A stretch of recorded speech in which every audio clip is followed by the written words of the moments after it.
All right, ladies and gentlemen, welcome to another episode of the Just Know It Sports Show. Thank everybody for tuning in. Glad to have the fellas back in the building. Y'all know where to catch us. I know where to like, share, subscribe, and follow the Just Know It Sports Show every Friday night, 8 p.m. Anchor FM, Spotify, Google, and Apple Podcasts. Wherever you get your podcast, if you want to check it out on the radio, that's iHeartRadio, Amazon, Music.com. In the studio with Juice Man, the Boogie, and Big E. Yes, sir. Andrea, Simon, and Greasy's down. Probably keeping in late as usual. What's going on, fellas? How's it going? Doing well, man. All is good, man. All is good. Happy to be on with y'all boys. Hey, it's that time. It's that time. I think we rounding third base, as they say. We got one more week. Next week's show, we will do the NFC West. Then we got our AFC and NFC preview show following that. And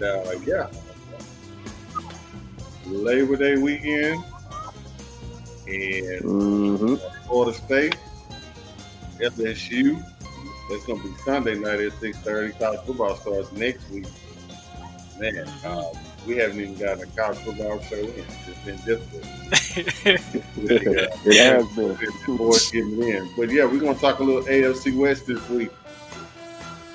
And I'm glad you guys are in there. How's everything going good? Yeah, man. Everything's great, man. Can't complain. How you like? Excited, ready for this season, man. Yeah, ready for the season. Definitely. How you like in Kansas City? It's not too bad, man. Everybody at the job is treating me like family, and I feel like I'm in the right spot, man. So I got a question for you, Juice. Yes, Does that mean you throwing in the towel on your Steelers? Oh, heck no. Ain't going that far, man. Not that far. You're not going to get the Pat Mahomes jersey? No. Actually, my boss said as long as you're not a Denver Broncos fan, you're good with me. So I can dig that. Yeah. Early prognostication. I've been checking out a little bit of this preseason. Are y'all interested in it, or you just got to pass some time, or whatnot? I'm ready for week one, man. I don't really put too much stock in the preseason because they usually play one series and then they put all the guys that are trying to make the team in, and so I look forward to week one. Yeah, I'm usually in the same boat on that when it comes to preseason, man. But I will say the games that I have caught have been very competitive. I think there's a lot of young talent trying to make a name for themselves in the league. So it's been one of those more exciting preseasons, in my opinion.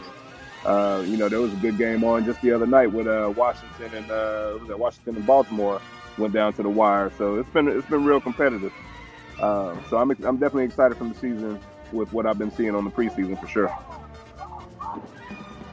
Definitely, for sure. I got to agree with that. I got to run with that as well.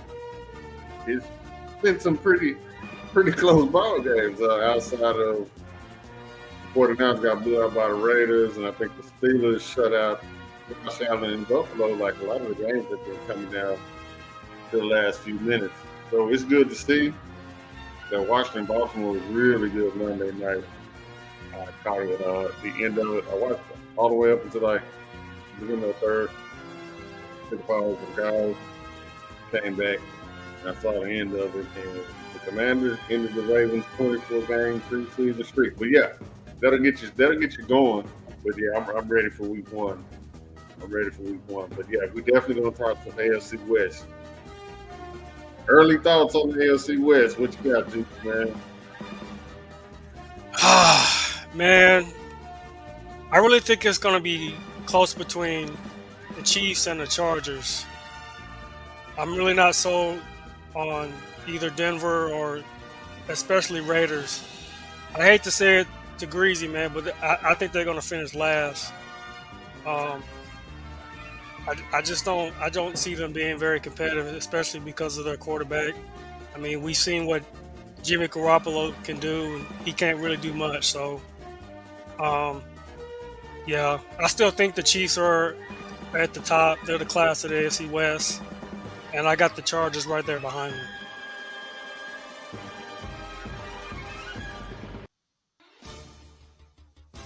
Did y'all catch that? Yeah, I definitely caught it. I definitely feel what you were saying. I don't feel sorry for the Raiders. I hope they At get all. split up. No, I like the quarterback that they have behind Garoppolo. Can't even remember his name right now. I should have pulled it up another tab. But I like him better than Garoppolo. I don't see why people are even giving Jimmy G a chance at this point. It's like, Jimmy G, you know what you're going to get? A bunch of 3 and out, a bunch of dust balls. He's not going to hit the wide open receivers. It's like, if you're trying to go 7-10 and just, try to barely squeak in the playoffs or get to 8-9 wins, you might as well put the youngster out there because Jimmy G, to be 33 years old or 32, whatever he is, you know what you're going to get with him. Yeah. I'm really interested. My bad, Biggie. I'm really interested in seeing how the marriage between Russell Wilson and Sean Payton, how is that going to shape out? Like, was Russell Wilson really that bad last season? Was it because of him or was it because of the offense they were running? I'm really interested to see how that's going to pan out. Yeah, we're definitely going to get a lot of answers to a bunch of questions that's been going on with Denver. And I think the same thing with the Raiders as well. I'm not, I put it to you like this here. Garoppolo is serviceable. Garoppolo can get you to the playoffs. Garoppolo can win some games for you. Is he going to win you a Super Bowl? No. But he's a good bridge quarterback for the rookie that they got behind him. So, he's probably going to miss some games, so that's going to allow for the rookie to play. So from the Raiders aspect, I'm not expecting a lot out of him, but it wouldn't surprise me. To me, this is one of the 3 or 4 best conferences in NFL right now. I think it's very competitive with Kansas City, and I think San Diego's going to be better. I think Denver's going to be better, and I think the Raiders are going to be a disruptor in the conference. So it's still Kansas City's, in my opinion, to lose. But I feel like all the teams made some significant strides in the offseason to attempt to get better. So I think it's going to be an exciting season, and definitely more competitive in the division than people are really wanting it to be or expecting it to be.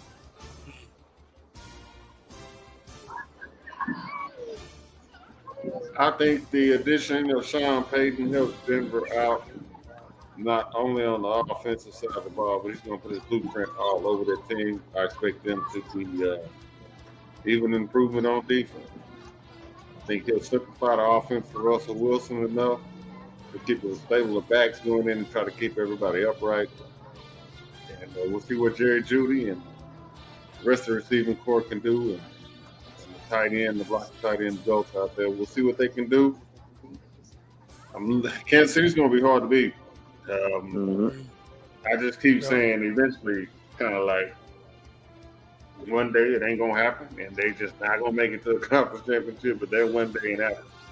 I'm not willing to put any money on that this season would be the season that it just don't happen because Patrick Mahomes, I'm definitely a believer. But how can you not be? How can you not be? Yeah, I mean, but can this guy really make it to the conference championship or the Super Bowl every year? And maybe this will be the year that, it just doesn't happen and they get put out in the second round or whatnot. But until then, it's hard to put any money against Patrick Mahomes in Kansas City. I'm checking out Charlotte. Yeah, and on paper, it looks like they got it all there. Offense, Keenan Allen, we know Eckler's going to bring, Khalil Mack, both of those guys, we know what they're going to bring. I'm concerned with that bonehead doofus of a coach they got out there. They hired Boy Wonder, Kellen Moore, which really didn't show me much in Dallas, but they got him out there, and I guess I was supposed to be well. So I'm just waiting for San Diego to do something stupid. I'm not putting any money on them at all. Yeah, they really have no excuses, man. They've got talent on all through that team, man. And like you said, though, it's the coaching is the difference. And I think that's what's holding them back is the coaching. Yeah, I agree with you there, man. I think they are probably, honestly, player for player on paper, they might be the most talented team in the division. I think they just got a lot of depth, but it does boil down to the coaching.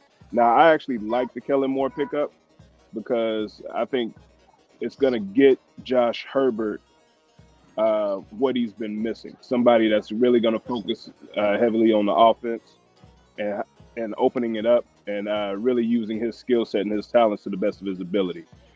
He's got weapons galore, you know what I mean? So it's all about just execution. And I think Kellen Moore is the right dude in that regard. I don't think he's necessarily going to be what gets them to the Super Bowl, but I definitely think they'll. I don't anticipate them losing a 27-point lead again in the playoffs. I feel like it'll be a little bit more competitive from there. And I'm excited to see what they do. At the end of the day, Kellen Moore didn't work out in Dallas the way he should have, just because I think Jerry Jones just had too much of an imprint on that relationship, and it didn't allow them to really gel the way they needed to be a true playoff contender and a Super Bowl contender. So I like him going into San Diego, new change of scenery, and let's see what happens with it. But it's still, like I say, that division is Kansas City's to lose. But I think San Diego is going to shock some people for sure. You know, Big. So are we looking at a I told you so where you picked the Denver Nuggets to win the championship and everybody else was like, yeah, I gotta see it. Or you thinking they can make some noise? You got the LA Chargers, you think they can win the West? They can. It's what it's gonna boil down to with them is injuries. So I think they got the talent to compete with Kansas City. The coaching isn't necessarily there, but I think they can win despite their coaching. The guy does have a good defensive mind, and they got some weapons with, Bosa and Mack and all of that. So it wouldn't surprise me, but I think this division to me is really going to boil down to injuries. Who stays healthy the longest is who's going to win that division. I like Kansas City in that regard because they just always have a next man up mentality. But I would go ahead and put money on San Diego, LA to at least compete for the first place in the division, or come in a strong second.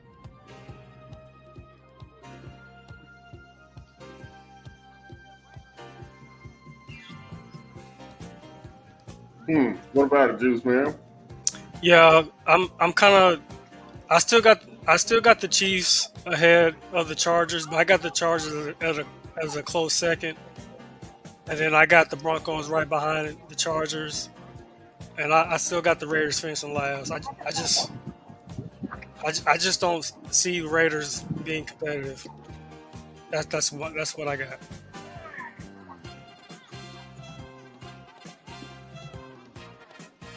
Hating on Greasy's Raiders, I see. Yeah. That's what I was just about to say. I was just about to say it's kind of ironic that Greasy ain't here tonight. So therefore, anything he has to say going forward, we don't want to hear. He can't even show up for the recording. To defend his team. So exactly. therefore, his points and his points of view for the first 6 weeks of the NFL and college football season is valid. He gets no points. Y'all show up on the day that we talk about your Raiders.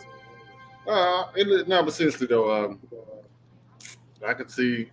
Yeah, I don't see nothing happening with the Raiders. They just a dysfunctional mess. I'm not a believer in McDaniels. Jacobs isn't out there.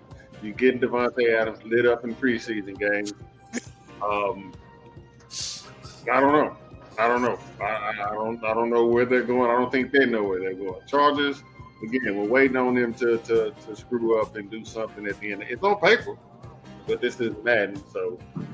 Exactly. I can't remember what year it was, but one year San Diego had the number one offense, the number one defense, and their special team was so bad that they went 8-8 in this playoff. Oh. How do you do that? I don't know. They had the number one on paper. They had the number one offense and the number one defense, but the special team was just so bad they missed the playoff. So it's like a two-man race here. Denver, in Kansas City. I don't think Denver's ready to dethrone Kansas City, but you got Russell Wilson, Super Bowl winner. You got Patrick Mahomes, Super Bowl winner. You got Andy Reid, Super Bowl coach. You got Sean Payton, Super Bowl coach. So if it's kind of like 1 and 2, I would lean that direction first. And I'm a Sean Payton. I'm a believer in Sean Payton. Russell Wilson looks like he's slimmed down. We're gonna see what that thing do. Yeah. Let me ask you this, Doc.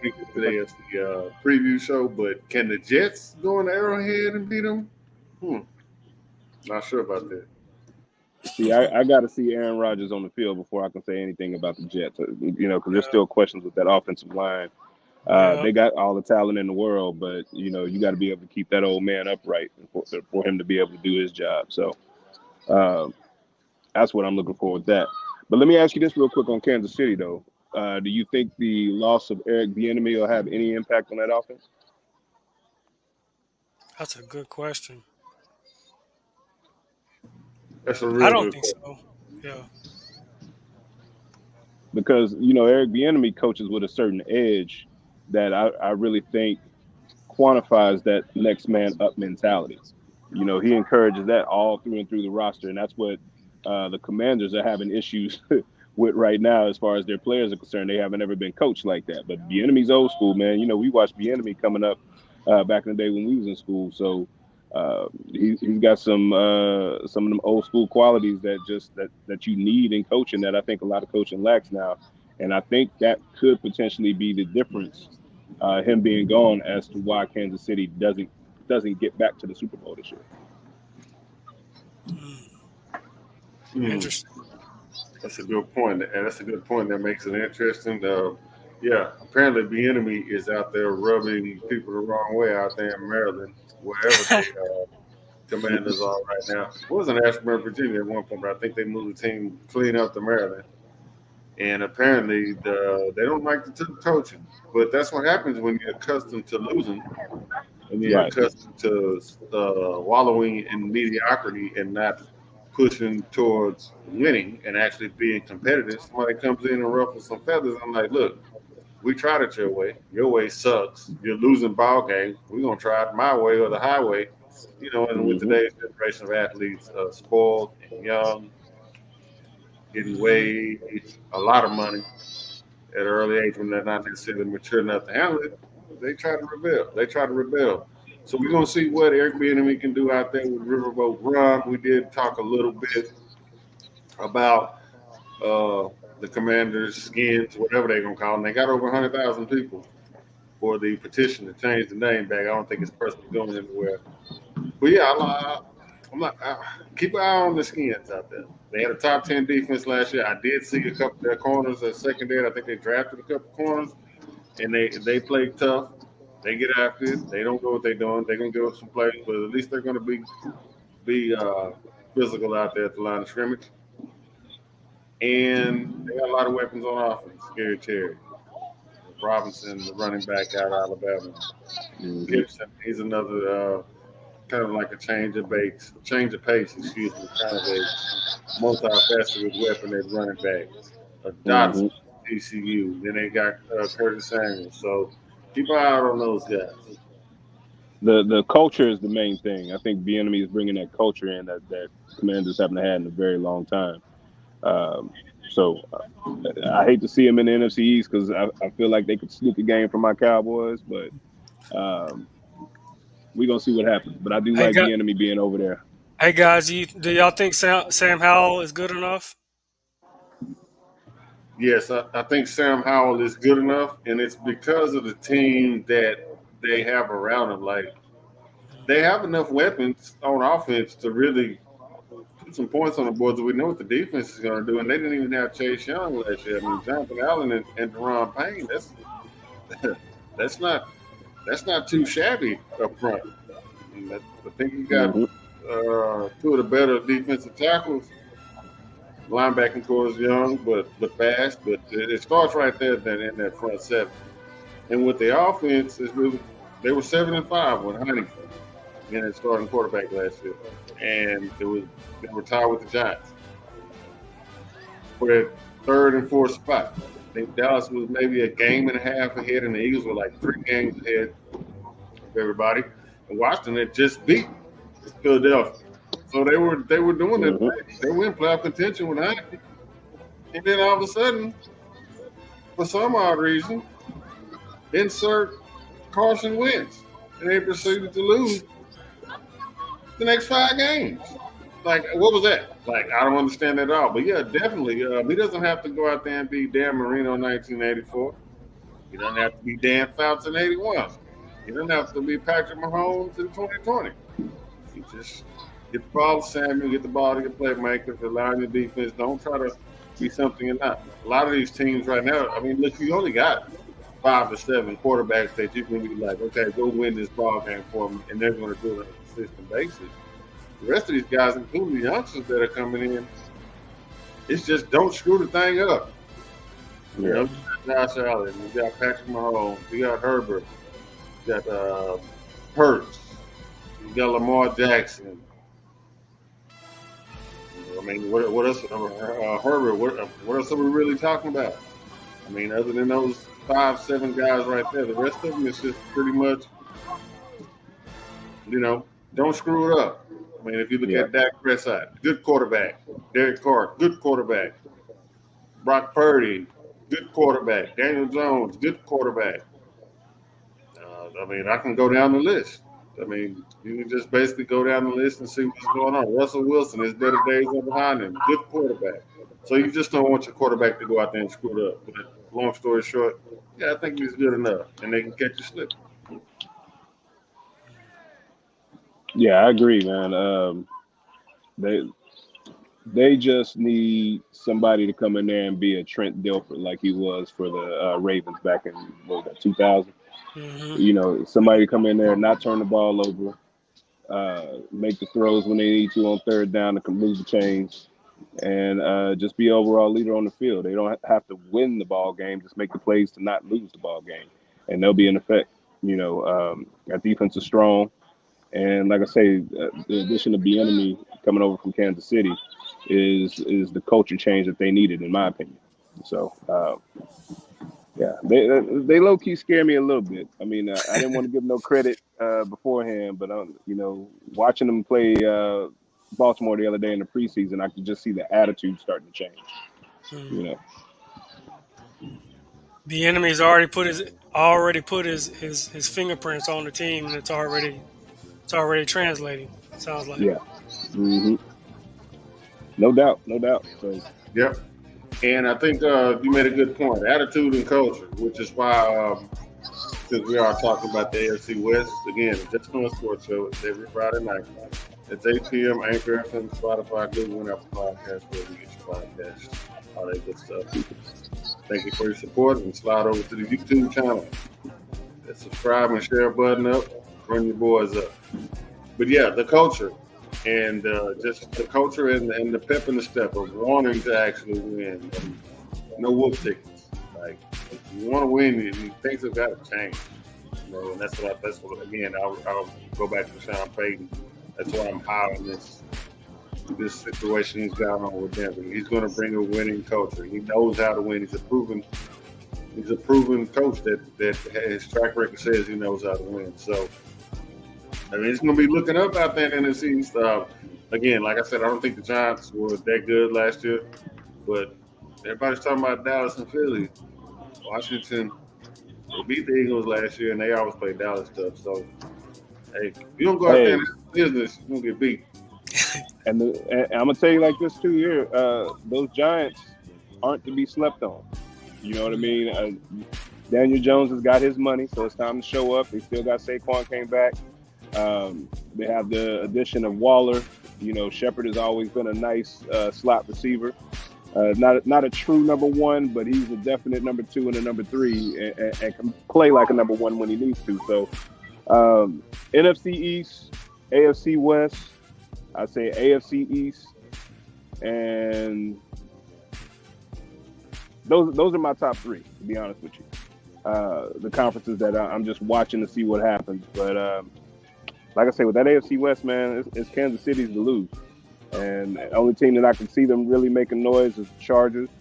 And I'm excited to see what the Broncos do because I've been a Russell Wilson fan since he was at NC State. So even before he went out to Wisconsin. And I think last season was not indicative of the player that he is. I think it was just too much change in a small vacuum size amount of time. And I don't think Nathaniel Hackett was ready for the opportunity, if I'm being 100% honest. But hey, Russell Wilson, I think, is going to come to play this season. He's not the Russell Wilson of old, but I do believe he's going to be able to bring some life back into the Broncos to where it's going to make it a competitive division. Understood. So let's, I think everybody pretty much said that they got Kansas City at the top. So before we wrap this thing, let's get some records. I'll kick it off. I'm going to go Kansas City. I think they go 13-4. I'm gonna go Denver. I'm gonna go 11-6. The Chargers. I'm gonna go 10-7, 9-8ish, somewhere off in there. They gotta prove it to me. And the Raiders, I'm gonna be nice. I'm gonna give them 7. But if Josh Jacobs ain't there, they could slip to 5, and they could fall all the way with the number 1 draft pick because Caleb Williams is out there in the University of Southern California. We know what Lincoln Riley likes to do with those quarterbacks out there. He could possibly win the Heisman, and the Raiders can have that quarterback in the future. That's my take on the Afc West. Juice Man, what about it? Well, so I got the Chiefs. I'm gonna give them. I'm gonna say 12-5, and then I'm gonna give the Broncos. Oh no, I'm sorry, the Chargers. I'm gonna say 11-6. Broncos 8-9, and then I got Raiders finishing last. I'm gonna give them. I'm gonna say 6-11.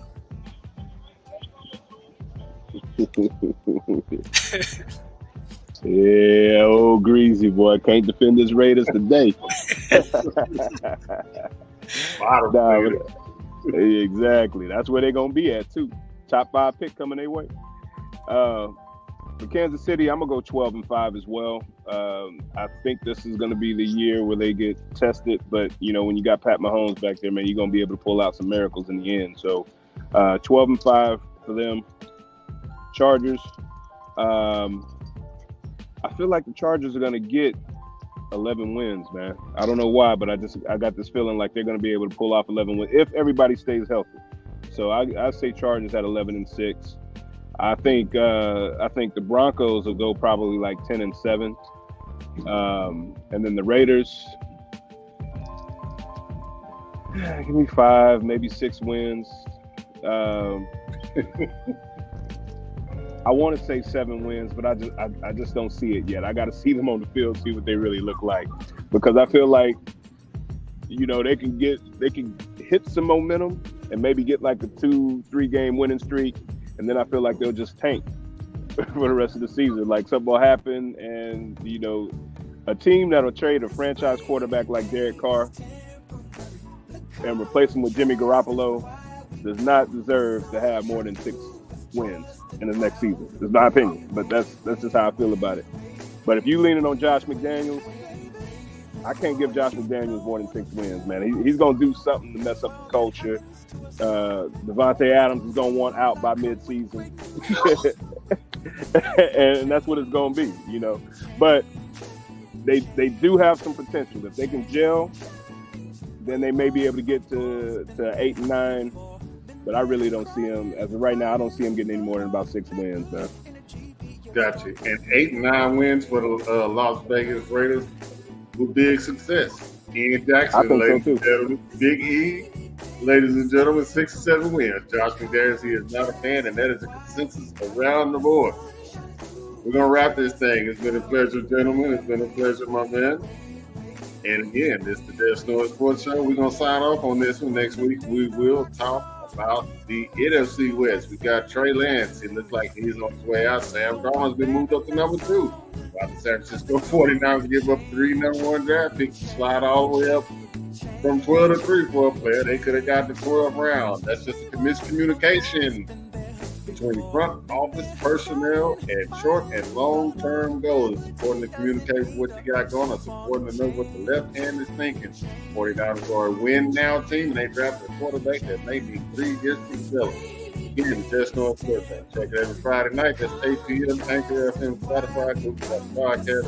Wherever you get your podcast, we're going to sign out. Dr. Big Man Boogie. Big E. Get breathing on. DJ King Gray, Coach King Gray. We'll catch y'all next time. Bye. We out.